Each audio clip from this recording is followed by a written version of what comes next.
Jadi pada video kali ini kita akan membahas terkait mekanisme perdagangan yang ada di pasar modal. Yang pertama yakni bagian A, proses penawaran umum perdana atau biasa juga disebut dengan Initial Public Offering atau disingkat IPO. Nah, pada IPO ini atau proses penawaran perdana ini yakni sebuah sistem ketika perusahaan yang semulanya tertutup atau bisa dibilang private company itu menawarkan sahamnya di masyarakat umum melalui pasar modal. Adapun melalui IPO ini, perusahaan yang awalnya tertutup berubah statusnya menjadi perusahaan terbuka atau biasa juga disebut dengan TBK, dan sahamnya dapat diperdagangkan di bursa efek. Nah, adapun tujuan daripada IPO antara lain menghimpun dana untuk ekspansi usaha, memperkuat struktur modal, memperbaiki reputasi dan juga transparansi perusahaan, serta memberikan likuiditas terhadap pemegang saham lama. Nah, pada proses pendanaan umum perdana ini ada terbagi ke 3 tahap. Yang pertama ini yakni tahapan IPO. Nah, tahapan IPO merupakan rangkaian proses yang harus dilalui oleh sebuah perusahaan sebelum sahamnya diterbitkan secara resmi di bursa. Nah, secara umum tahapan IPO ini ada 5. Yang pertama yakni persiapan internal perusahaan, yang dimana sebuah perusahaan harus melakukan pembenahan internal terlebih dahulu seperti audit laporan keuangan, perbaikan tata kelola perusahaan atau good corporate governance, penyusunan prospektus awal, penunjukan pihak-pihak pendukung seperti underwriter, konsultan hukum, notaris, dan juga akuntan publik. Nah, bagian B yakni pengajuan pernyataan pendaftaran ke OJK.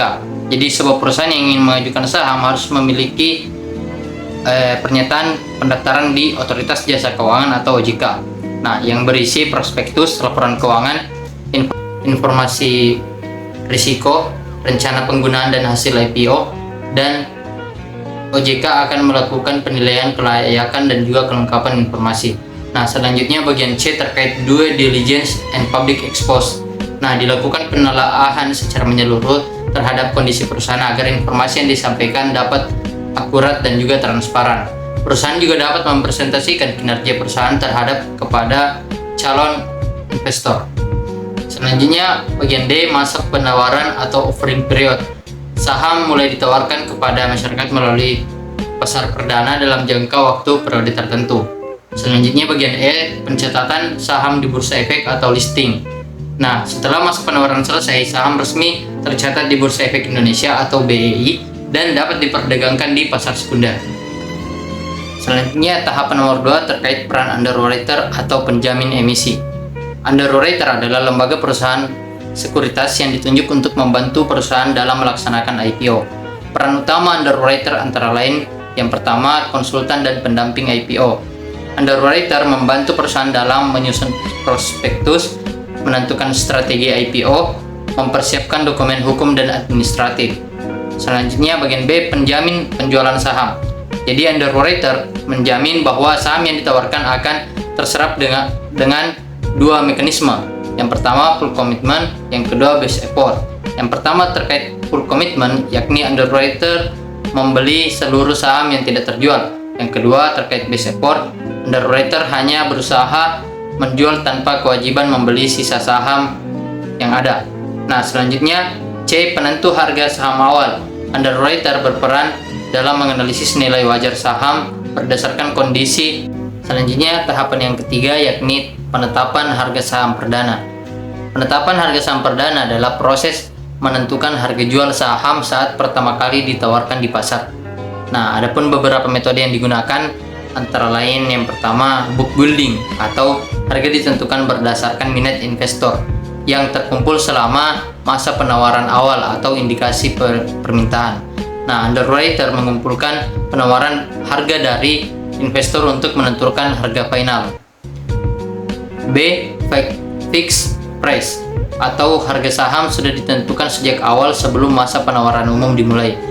Adapun faktor-faktor yang biasanya mempengaruhi harga saham perdana yakni yang pertama kinerja keuangan perusahaan, yang kedua prospek bisnis dan pertumbuhan, yang ketiga kondisi pasar modal, yang keempat risiko usaha, yang kelima permintaan investor, dan yang keenam perbandingan dengan perusahaan sejenis. Adapun tujuan penetapan harga ini adalah agar saham menarik bagi investor, perusahaan memperoleh dana optimal, serta risiko gagal jual dapat diminimalkan. Kesimpulannya, proses IPO merupakan langkah strategis perusahaan untuk memperoleh pendanaan dari publik melalui tahapan yang terstruktur.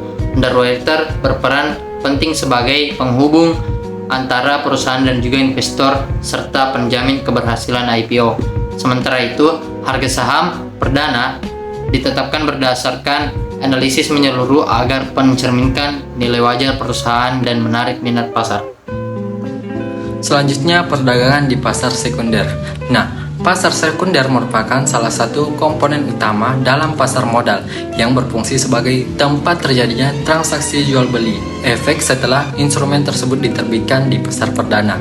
Dengan adanya pasar sekunder, investor dapat memperjualbelikan kepemilikan saham kapanpun selama jam perdagangan, sehingga pasar menjadi liquid dan dinamis. Perdagangan di pasar sekunder memperlihatkan mekanisme harga yang terbentuk secara real time melalui interaksi antara permintaan dan penawaran. Oleh karena itu, pemahaman terhadap mekanisme perdagangan, jenis order, dan sesi perdagangan menjadi sangat penting bagi investor.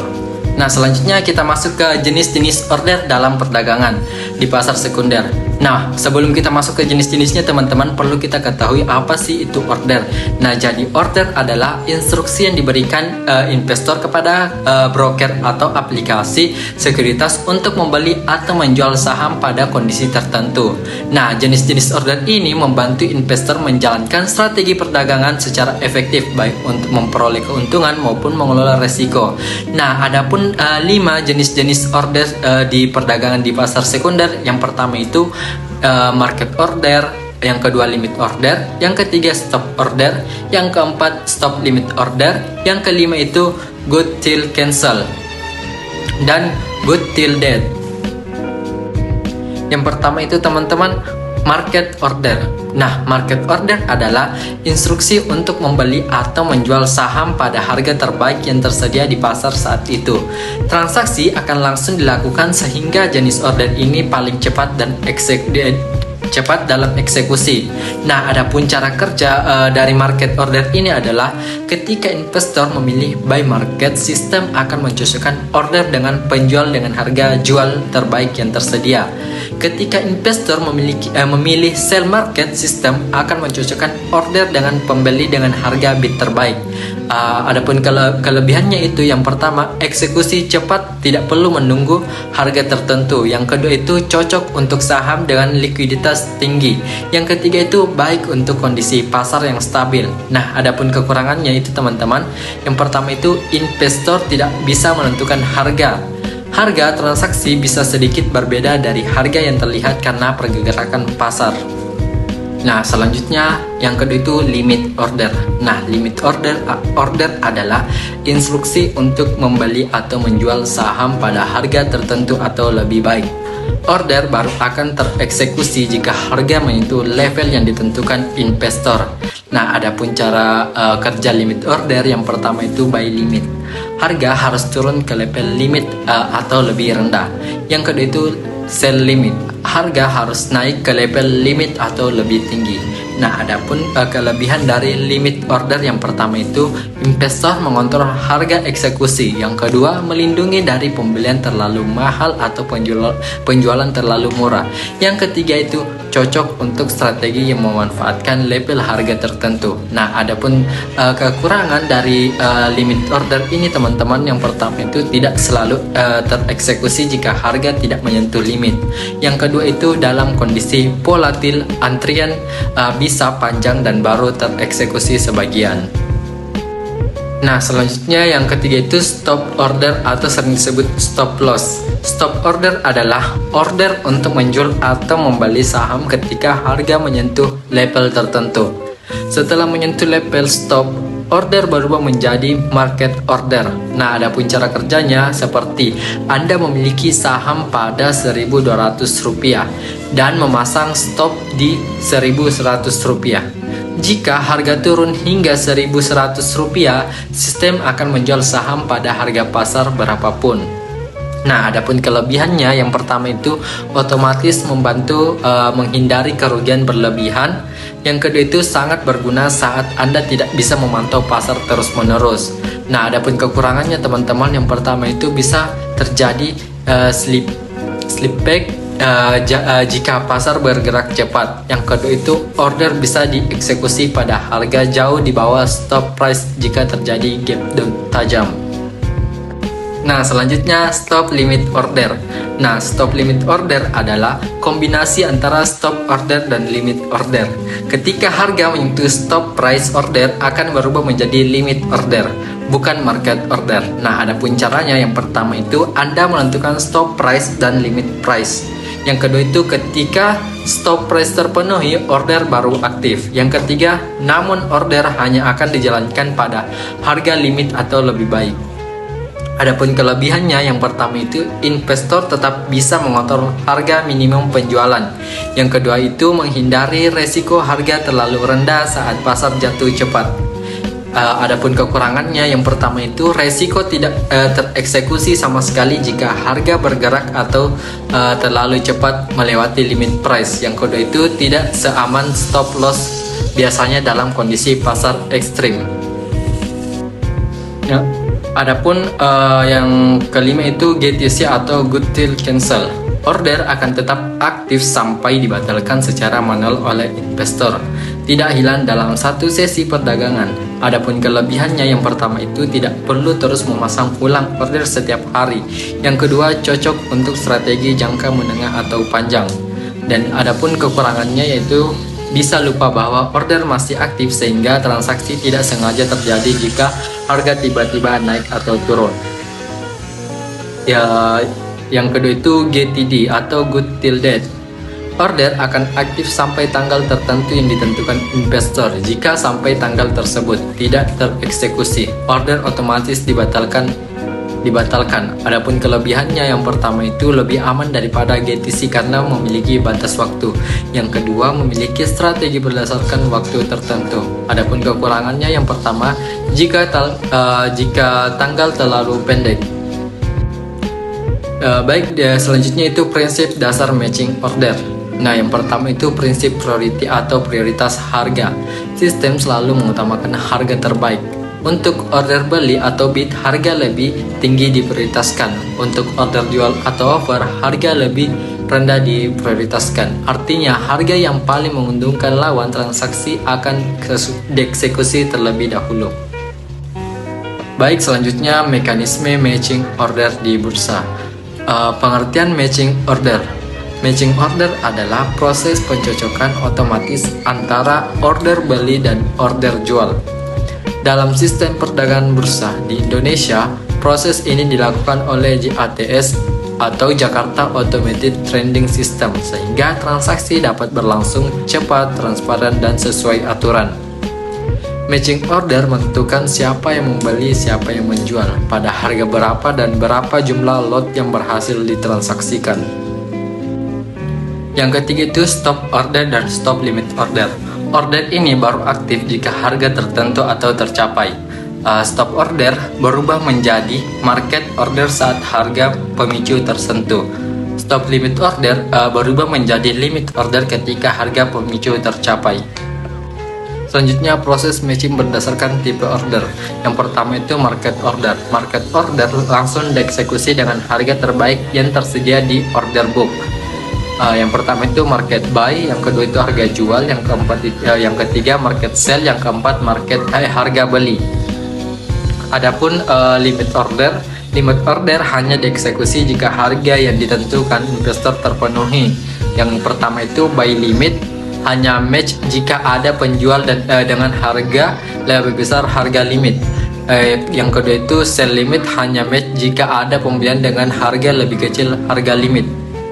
Jika tidak cocok, order akan mengantri di order book. Selanjutnya jam dan sesi perdagangan BEI. Yang pertama itu pra pembukaan, di mana dari jam 8.45 sampai 08.55 menentukan harga pembukaan lelang. Yang kedua itu sesi pertama, di mana jam 9.00 sampai jam 12.00 perdagangan normal. Selanjutnya istirahat, di mana jam 12.00 sampai jam 12.30. Di mana sesi keduanya itu jam 1.30 sampai jam 15.49 perdagangan normal berlanjut. Selanjutnya pra penutupan, di mana jam 15.50 sampai jam 16.00 penentuan harga penutupan lelang. Yang terakhir itu pasca penutupan jam 4:01 sampai jam 17.00 order pada harga penutupan. Baik teman-teman, di sini saya akan membahas mengenai sistem clearing dan penyelesaian transaksi. Nah, materi ini teman-teman membahas bagaimana transaksi saham diselesaikan setelah investor menekan tombol buy atau sell.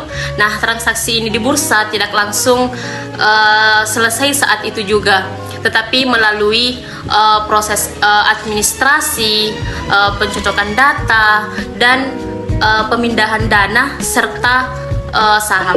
Yang pertama yaitu proses clearing.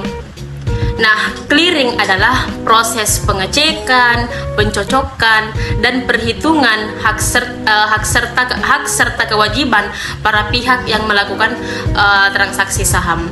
Nah, adapun fungsi utama pada clearing yang pertama yaitu mencocokkan transaksi, apakah data transaksi antara pihak pembeli dan penjual cocok, jumlah saham, harga, waktu, dan jenis saham. Nah, yang kedua yaitu menentukan kewajiban masing-masing pihak, pembeli harus membayar berapa, penjual harus mengirimkan berapa saham. Nah, yang ketiga yaitu meminimalkan kesalahan dan risiko. Nah, jika ada transaksi yang tidak cocok, sistem akan meminta klarifikasi. Nah, contoh sederhananya teman-teman yaitu Risma membeli 100 saham ABC di harga 1.000 dari Yakub. Nah, sistem clearing ini mencocokkan data transaksi keduanya. Setelah mencocokkan clearing ini menentukan Risma harus membayar 100.000 dan Yakub harus menyerahkan 100 saham ABC. Nah, proses ini terjadi otomatis melalui sistem KPEI. Nah, yang kedua itu penyelesaian atau settlement T+2, T+3. Nah, settlement ini teman-teman adalah tahap akhir dari transaksi, yaitu pertukaran uang dari pembeli dan saham dari penjual. Nah, arti dari T+2 ini dan T+3 ini teman-teman, T ini transaction date yaitu hari transaksi. T+2 ini penyelesaian dilakukan 2 hari kerja setelah transaksi tersebut. Nah, T+3 ini yaitu penyelesaian dilakukan 3 hari kerja setelah transaksi investor. Nah, contoh yang ketiga teman-teman yaitu peran lembaga clearing dan kustodian. Nah, ya, ini teman-teman, sistem pasar modal tidak bisa berjalan tanpa lembaga yang menyimpan saham dan menjamin transaksi. Dua lembaga utama, yang pertama itu KPEI yaitu Clearing Penjaminan Efek Indonesia. Nah, lembaga clearing ini yaitu KPEI ini bertugas yang pertama melakukan proses clearing yaitu pencocokan transaksi. Yang kedua yaitu menjadi penjamin transaksi. Artinya walaupun penjual gagal kirim saham atau pembeli gagal bayar, KPEI ini tetap memastikan transaksi diselesaikan. Nah, yang ketiga itu mengurangi risiko di pasar modal. dengan sistem penjaminan pasar lebih aman dan stabil. Nah, selanjutnya itu KSEI, Kustodian Central Efek Indonesia. Nah, ini teman-teman menjadi lembaga penyimpanan dan penyelesaian. KSEI ini bertugas yang pertama yaitu menyimpan seluruh saham investor dalam bentuk elektronik melalui rekening efek. Yang kedua yaitu memproses pemindahan saham saat settlement T+2. Nah, yang ketiga itu mencatat kepemilikan saham secara resmi. Yang keempat yaitu menyalurkan hak investor seperti dividen, saham bonus, right issue, proxy voting atau hak suara. Nah, selanjutnya teman-teman itu KSEI ibaratnya bank penyimpanan saham. Baik, selanjutnya materi selanjutnya itu perkembangan teknologi dalam perdagangan efek. Nah, ini teknologi mengubah cara orang bertransaksi di pasar modal dari yang dulu manual kini menjadi digital dan otomatis. Nah, yang pertama itu online trading, teman-teman. Yaitu online trading adalah sistem perdagangan saham yang dilakukan melalui aplikasi atau platform digital. Nah, ada beberapa keunggulan online trading. Yang pertama yaitu mudah diakses hanya dengan HP atau laptop. Yang kedua, biaya transaksi lebih murah dibandingkan sistem manual. Nah, yang ketiga yaitu harga saham real time. Yang keempat, analisis saham lebih cepat karena ada grafik dan indikator bawaan. Yang kelima itu cepat dalam eksekusi transaksi atau hitungan detik. Nah, adapun dampaknya pada dunia investasi, yang pertama itu membuat investasi saham dapat diakses masyarakat luas. Yang kedua, volume transaksi meningkat. Yang ketiga, munculnya generasi investor baru yang melek digital. Nah, selanjutnya teman-teman, yang kedua itu high frequency trading atau HFT. Nah, HFT ini teman-teman adalah sistem perdagangan saham yang menggunakan komputer berkecepatan sangat tinggi. Nah, ini memakai algoritma kompleks, mengeksekusi ribuan transaksi dalam saham real time. Yang keempat, analisis saham lebih cepat karena ada grafik dan indikator bawaan. Yang kelima itu cepat dalam eksekusi transaksi atau hitungan detik.